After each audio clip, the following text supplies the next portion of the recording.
America এবং তার সম্মিলিত জোট ন্যাটো শক্তি প্রায় 2 যুগ ধরে আক্রমণ চালিয়ে গেছে, ধ্বংসস্তূপে পরিণত করে ফেলেছে। ওই মানুষগুলো তাদের ভয়ে মাথা নোয়ায় নাই। একটা সময় আল্লাহ তাআলা তাদেরকে এমন বিজয় দান করেছে, আমেরিকা এবং তার জোট শক্তি রাতের আধারে পালিয়ে যেতে বাধ্য হয়েছে। সিরিয়ার উপরে জুলুম অত্যাচার, আল্লাহর বান্দারা নিজেদের অবস্থানের উপরে অটল। তারা রাশিয়ান বোমাকে ভয় করে নাই, জুলুম অত্যাচারের তোয়াক্কা করে নাই, অবস্থার উপরে অটল অবিচল। একটা সময় কি হলো, আল্লাহ রাব্বুল আলামিন তাদের মাধ্যমে দামেস্ক সিরিয়াকে বিজয় করলেন, আর জালেম আসাদ আল বাশার ও তার সাঙ্গপাঙ্গ নিয়ে পালিয়ে যেতে বাধ্য হলো। তাহলে বোঝা যায় যুগে যুগে যারাই দ্বীনের উপরে থেকেছে, ঈমানের উপরে অটল অবিচল ছিল, তাদেরকে বিভিন্ন ধরনের ভয় ভীতি দেওয়ার মাধ্যমে পরীক্ষা নেওয়া হয়েছে।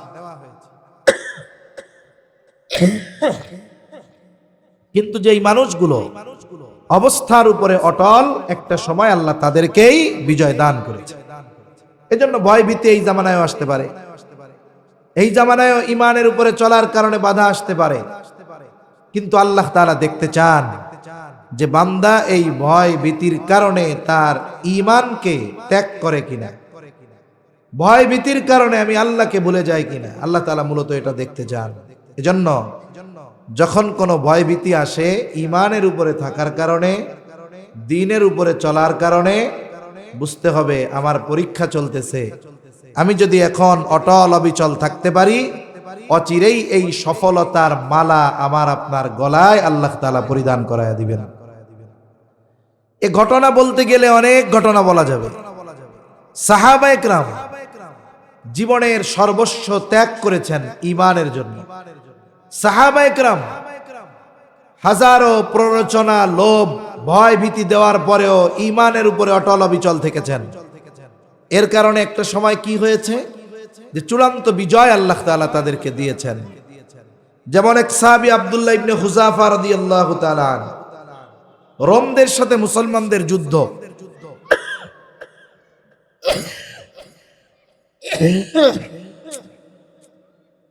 রোম সম্রাটের নির্দেশ হলো যুদ্ধের ফলাফল যা হয় হোক, মুসলমানদের কিছু সৈনিক আটক করবা, আমার কাছে আনবা, আমি একটু ওদের ঈমানের পরীক্ষা করব। ঈমানের পরীক্ষা করব। একদল সৈন্য রোম সম্রাটের সৈন্যদের হাতে আটক হয়ে গেল। তাদেরকে বাদশার সামনে হাজির করা হলো। রাজ দরবারে বাদশা উপস্থিত, সকলে উপস্থিত। বাদশা এবার তাদেরকে জিজ্ঞাসা করতেছে, তোমাদের এই কাফেলার আমিরকে, নেতাকে? যুবক দাঁড়িয়ে গেছে, বলে আমি হলাম এই কাফেলার আমির। নাম কি তোমার? বলে আমার নাম হলো আব্দুল্লাহ ইবনে হুযাফা। বাদশা আব্দুল্লাহ ইবনে হুযাফাকে বলে, আব্দুল্লাহ তুমি আমার কাছে আসো, আমার পাশে এসে বসো। সকলে অবাক। আমরা তো চিন্তা করতেছি বাদশা এখনই নির্দেশ দিবেন, যাও এদের সবাইকে শুলিতে চড়াও। কিন্তু বাদশা তার শত্রুকে তার পাশে নিয়ে বসাচ্ছেন, কারণটা কি? বাদশাহ তো আহলে কিতাব। বাদশাহ আব্দুল্লাহ ইবনে হুযাফাকে পাশে বসালেন। আব্দুল্লাহ ইবনে হুযাফাকে বলে, আব্দুল্লাহ আমি শত্রুর সাথে এমন আচরণ কখনো করি না, কিন্তু তুমি তরুণ যুবক, তোমাকে দেখবার পর তোমার প্রতি আমার একটা মায়া, মোহাব্বত, ভালোবাসা পয়দা হয়ে গেছে। আমি চাই তোমার সাথে আমার এই সম্পর্ক, ভালোবাসাটা দীর্ঘায়িত হোক। কিন্তু তোমার আর আমার মাঝে তো বাধা, কারণ তুমি মুসলমান, আমি খ্রিস্টান। ও আব্দুল্লাহ, তুমি যদি আমার কয়েকটা প্রস্তাব মেনে নাও, তুমিও বেঁচে থাকবে, আবার জাগতিক স্বাচ্ছন্দ্য সুখ লাভ করতে পারবা। বলে, আব্দুল্লাহ, এক নাম্বার, তোমাকে ইসলাম ধর্ম ছেড়ে খ্রিস্টান ধর্ম গ্রহণ করতে হবে। 2 নাম্বার, এই কারণে আমি তোমাকে মুক্ত করে দিব। শুধু তাই না, তোমার সাথী যারা আছে তাদেরকেও মুক্ত করে দেওয়া হবে। সাথে সাথে শুনে নাও, তুমি চিন্তা করতেছ তুমি যদি ইসলাম ধর্ম ত্যাগ করো তাহলে আর তুমি তোমার আত্মীয় স্বজনের কাছে ফিরে যেতে পারবা না। টেনশনের কোনো কারণ নাই। আমার ঘরে একজন সুন্দরী ষোড়শী যুবতী কন্যা আছে, আমি তার সাথে তোমার বিবাহ দিয়ে দিব। বিবাহের দিন আমার গোটা সাম্রাজ্যের অর্ধেক আমি তোমার নামে লিখে দিব।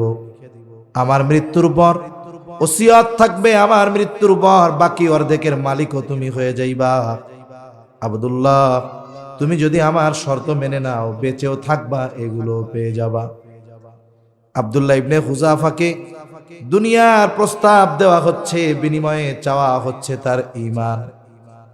আর সাহাবায়ে কেরামের কাছে সমগ্র দুনিয়ার সমস্ত কিছুর চাইতে ঈমানটা বেশি মহব্বতের এবং প্রিয় ছিল। এজন্য আল্লাহ তাআলার কাছে আমাদের দোয়া করা দরকার, আল্লাহুম্মা হাব্বিব ইলাইনাল ঈমান। আল্লাহ, আপনি আমাদের কাছে, আমাদের নিকটে ঈমানকে প্রিয় বানায় দেন। আমাদের কাছে যেন আমাদের ঈমানটা সবচেয়ে প্রিয় হয়। ঈমানের জন্য যেন আমি সব কিছু ত্যাগ করতে পারি। ঈমানের প্রতি এমন মুহাব্বত আমার অন্তরে আপনি দিয়া দেন।